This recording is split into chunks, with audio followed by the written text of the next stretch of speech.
ఉపాధి హామీ కూలీలకు ఈకేవైసీ గుబులు. రేపటితో ముగియనున్న గడువు. ఇంకా దాదాపు 3.5 లక్షల మందికి పూర్తి కాని అంశం.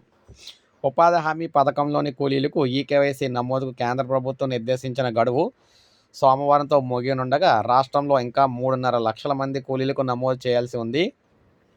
2 రోజుల్లో వాటిని పూర్తి చేయడం కష్టసాధ్యమని పంచాయతీరాజ్, గ్రామీణాభివృద్ధి శాఖ వర్గాలు ఆందోళన చెందుతూ ఉన్నాయి. ఉపాధి హామీలో అక్రమాలను నిరోధించడానికి ప్రతి ఒక్కరికి ఈకేవైసీని తప్పనిసరి చేయాలని కేంద్ర ప్రభుత్వం గత ఏడాది ఏప్రిల్లో ఆదేశాలు జారీ చేసింది. పని ప్రదేశాల్లో కూలీల నమోదు, వేతనాల చెల్లింపులకు దీన్నే ప్రామాణికంగా తీసుకుంటామని వెల్లడించింది. దీంతో రాష్ట్రంలో నమోదు ప్రక్రియ చేపట్టారు. మొత్తంగా దాదాపు 50 లక్షల మంది కూలీలకు గాను ఇప్పటి వరకు 46 లక్షల మందికి నమోదు చేశారు. ఏ ఒక్క జిల్లాలోనూ కూడా 100% పూర్తి కాలేదు. అత్యధికంగా సిద్దిపేట జిల్లాలో 96% నమోదు కాగా, కామారెడ్డి జిల్లాలో 90% నమోదు చేసుకున్నారు. కొంతమంది కూలీలు అందుబాటులో లేకపోవడం, ఆధార్లోని వివరాలు, ఫోటో సరితూగకపోవడం, ఐరిస్లో మార్పులు తదితర సమస్యలు నమోదుకు అడ్డంకిగా అయితే ఉంటున్నాయి.